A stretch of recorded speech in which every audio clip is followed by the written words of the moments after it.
নমস্কার, আপনারা দেখছেন গ্রাউন্ড জিরো মিডিয়া। আর এখন যে খবরগুলোর উপর নজর রাখবো সেগুলো কিন্তু খুবই গুরুত্বপূর্ণ হতে চলেছে। প্রধানমন্ত্রী নরেন্দ্র মোদী এমন কি করে বসলেন যা কিন্তু বলা হচ্ছে যে বুমেরাং হয়ে গেল।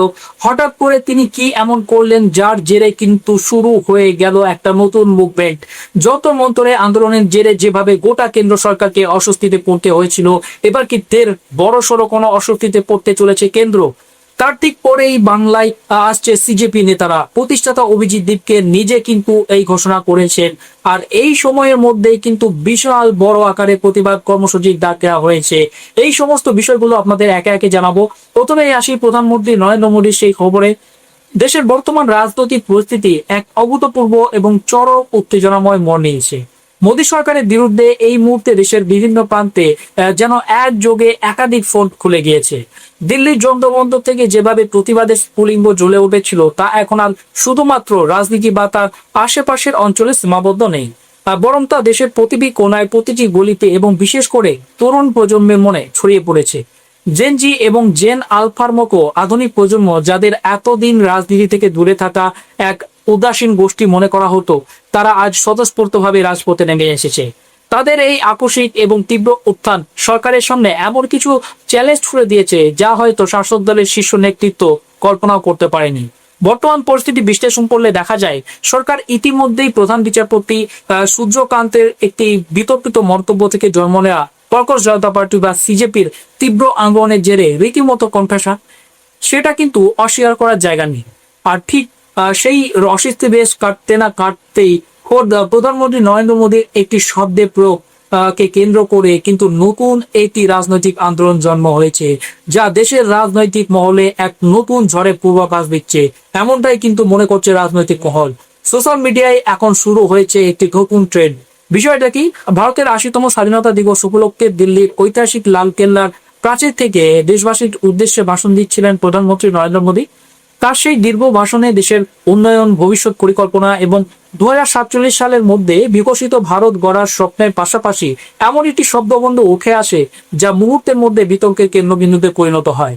প্রধানমন্ত্রী তার ভাষণে দাবি করেছিলেন যে ২০১৪ সালে তার সরকার ক্ষমতায় আসার পর থেকে ধারাবাহিক এবং কঠোর পদক্ষেপের ফলে সশস্ত্র মাওবাদী বা নকশালপন্থী সহিংসতা আজ তার অন্তিম শ্বাস নিচ্ছে।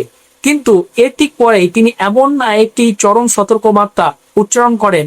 তিনি বলেন যে সশস্ত্র হিংসা হয়তো কমেছে, কিন্তু সমাজের বিভিন্ন স্তরে প্রশাসনিক ও নীতি নির্ধারণকারী প্রতিষ্ঠানে এক ধরনের মাওবাদী মানসিকতা বা তার ভাষায় দিমাগি নকশাল চিন্তাধারা এখনো গভীরভাবে সক্রিয় রয়েছে। हथियारी नक्सल तो गए, लेकिन दिमागी नक्सल, ये दिमागी नक्सल मौके की तलाश में है।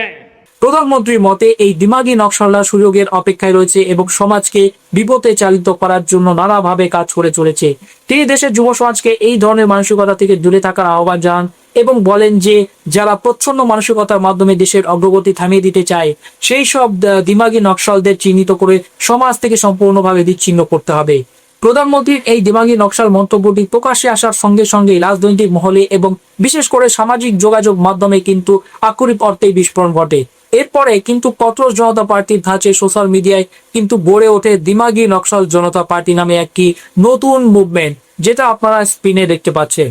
আর শুধু তাই নয়, এই যে নতুন মুভমেন্ট, যে এক্স অ্যাকাউন্ট, সেটাতে কিন্তু ফলো করেছেন আপ সুপ্রিমো অরবিন্দ কেজরিওয়াল। আর যেটা দেখতে পাচ্ছেন যে ইনস্টাগ্রামে ফলোয়ার সংখ্যা কিন্তু ২ লাখ ছাড়িয়ে গিয়েছে। অর্থাৎ বুঝতে পাচ্ছেন যে কিভাবে ফলোয়ার এটার জনপ্রিয়তা বাড়ছে। বিরোধীদের অভিযোগ, প্রধানমন্ত্রী অত্যন্ত সুকৌশলে এই শব্দবন্ধ ব্যবহার করে তার সরকারের বিরুদ্ধে কথা বলা প্রতিটি বিরোধী কণ্ঠস্বর, বুদ্ধিজীবী এবং প্রতিবাদী যুব সমাজকে নিশানা করতে চেয়েছেন। এই মন্তব্যের তীব্র প্রতিক্রিয়া জানিয়ে আসরে নামেন প্রবীণ কংগ্রেস নেতা তথা প্রাক্তন কেন্দ্রীয় অর্থমন্ত্রী টি চিদম্বরম।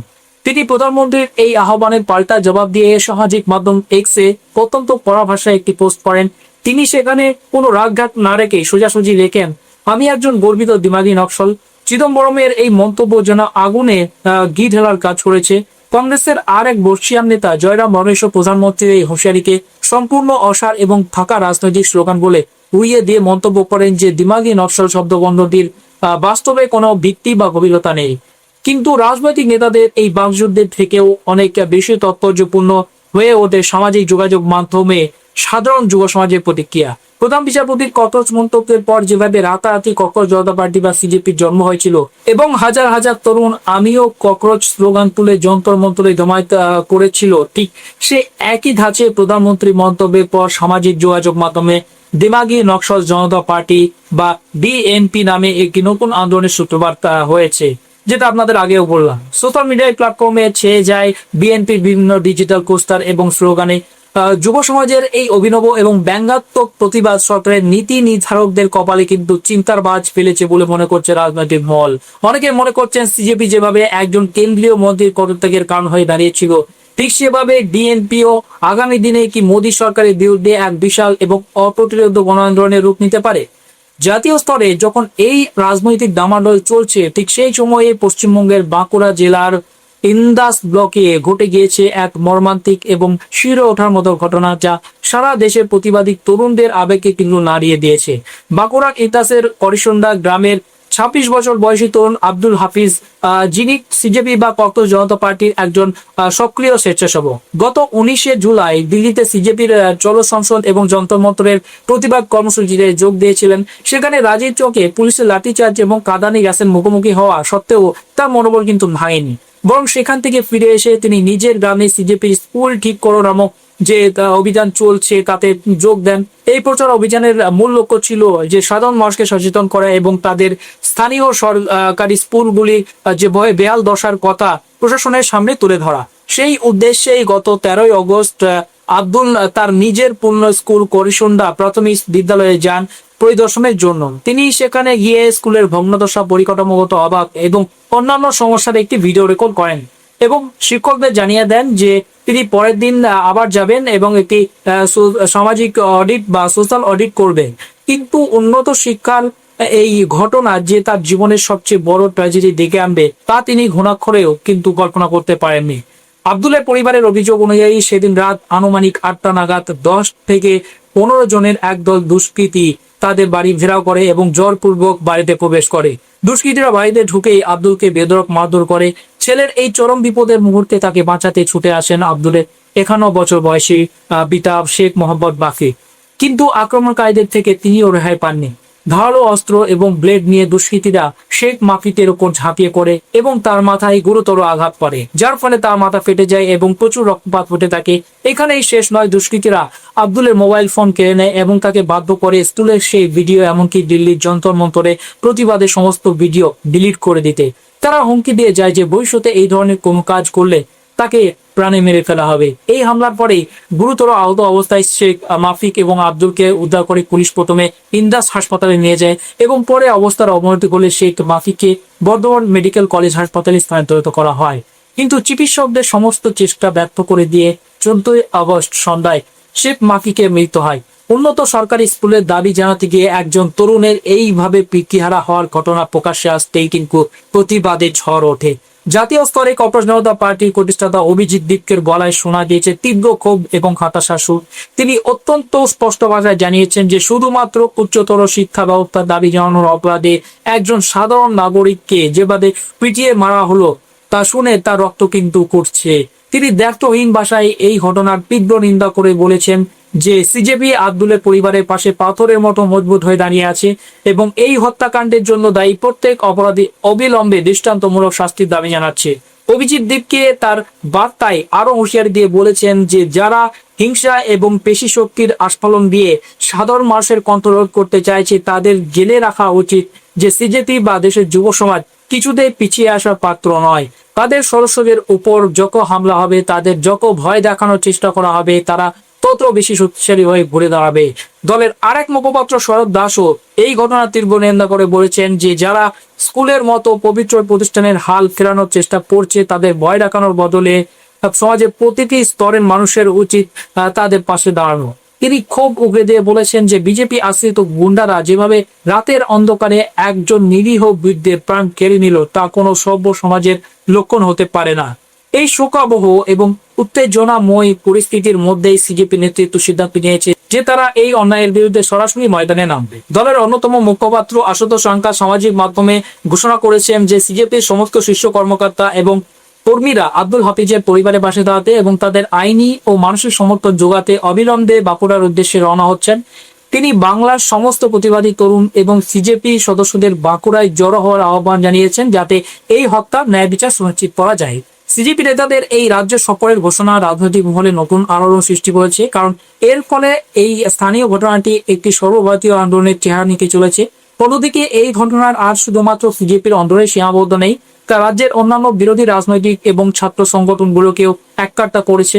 বামপন্থী ছাত্র সংগঠন এসএফআই, আইসা এবং সিপিআইএম লিবারেশনের মতো সংগঠনগুলো এই হত্যাকাণ্ডের প্রতিবাদে সমগ্র রাজ্য জুড়ে ব্যাপক বিক্ষোভ এবং প্রতিবাদ কর্মসূচির ডাক দিয়েছে। এসএফআই এর রাজ্য সম্পাদক দেবাঞ্জন দে একটি ভিডিও বার্তার মাধ্যমে এই ঘটনার তীব্র নিন্দা করে অভিযোগ করেছেন যে এই হত্যাকাণ্ড কোনো বিচ্ছিন্ন ঘটনা নয়, বরং এটি একটি সুপরিকল্পিত খুন। তার মধ্যে শাসক দল এবং তাদের মদতপুষ্ট গুন্ডারা চায় না যে সাধারণ ঘরের ছেলেমেয়েরা উন্নত শিক্ষা লাভ করুক। সরকারি শিক্ষা ব্যবস্থাকে সম্পূর্ণ ধ্বংস করার যে সুপরির ষড়যন্ত্র চলেছে, আব্দুল হাফিজ সেই ষড়যন্ত্রের বিরুদ্ধে কিন্তু রুখে দাঁড়িয়েছিলেন বলে আজ তাকে এই চরম মূল্য চোকাতে হলো। তিনি হুঁশিয়ারি দিয়েছেন যে এর প্রতিবাদে আজ থেকে সমগ্র রাজ্য জুড়ে এসএফআই এবং অন্যান্য বাম সংগঠনগুলো লাগাতার পথে নামার কথা ঘোষণা করে এবং যতক্ষণ না দোষীরা চরম শাস্তি পাচ্ছে ততক্ষণ এই পথের লড়াই জারি থাকবে বলে জানায়। এই হত্যাকাণ্ডের তীব্র নিন্দা করেছেন রাজ্যের মুখ্যমন্ত্রী শুভেন্দু অধিকারীও। একই সঙ্গে নিহত পরিবারের পক্ষ থেকে বিজেপির দিকে যে সরাসরি অভিযোগের আঙুল তোলা হয়েছে তা কিন্তু তিনি সম্পূর্ণ খারিজ করে দিয়েছেন।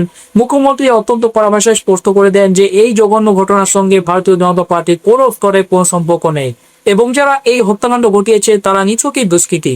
তিনি প্রশাসনকে কড়া বার্তা দিয়ে জানিয়েছেন যে রাজ্যে আইনের শাসন কায়েম রয়েছে এবং অপরাধী যেই হোক না কেন তাকে কোনো মতেই রেহাই করা যাবে না। মুখ্যমন্ত্রীর এই বিবৃতি পরে পুলিশ তৎপরতার সঙ্গে পদক্ষেপ করেছে। নিহতের স্ত্রী হাসিনা বেগম ইন্দাস থানায় গিয়ে 10 থেকে 15 জনের বিরুদ্ধে অভিযোগ জানিয়েছেন এবং তারপরেই পুলিশ কিন্তু অভিযান চালায় এবং 8 জনকে আটক করে। পরবর্তীতে এফআইআর এ নাম থাকা ব্যক্তিদের মধ্যে 3 জনকে ইতিমধ্যেই পুলিশ গ্রেফতার করেছে এবং তাদের বিষ্ণুপুর মহকুমা আদালতে পেশ করা হয়েছে। বাকি অভিযুক্তদের ধরার জন্য পুলিশ তল্লাশি চালাচ্ছে। রাজ্য বিজেপি তরফ থেকে একটি বিবৃতি প্রকাশ করে জানানো হয়েছে যে যদি তদন্তে তাদের কোনো দলের কর্মীর এই ঘটনার সঙ্গে জড়িত থাকে তাহলে তাদের বিরুদ্ধে দৃষ্টান্তমূলক এবং কঠোরতম সাংগঠনিক ব্যবস্থা গ্রহণ করা হবে।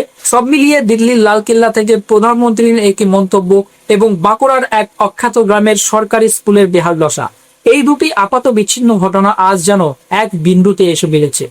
দেশের যুব সমাজ আজ একদিকে যেমন সামাজিক মাধ্যমে দিমাগি নকশাল জনতা পার্টির ব্যানারে মতাদর্শগত লড়াই চালাচ্ছে, ঠিক তেমনি অন্যদিকে বাঁকুড়ার রাস্তায় একজন নিরীহ পিতার হত্যার ন্যায় বিচারের দাবিতে গর্জে উঠছে। সাধারণ মানুষের এই প্রতিবাদ আগামী দিনে ভারতের রাজনীতিতে ঠিক কতটা প্রভাব ফেলবে তা হয়তো সময়ই বলবে, কিন্তু এ কথা অস্বীকার করার কোনো উপায় নেই যে পরিবর্তনের এক নতুন হওয়া দেশের আনাচে কানাচে কিন্তু বইতে শুরু করেছে, এমনটা কিন্তু বলছে রাজনৈতিক কিংবদন্তি। এই পুরো বিষয়ে আপনার মতামত কি? কমেন্ট বক্সে অবশ্যই জানান।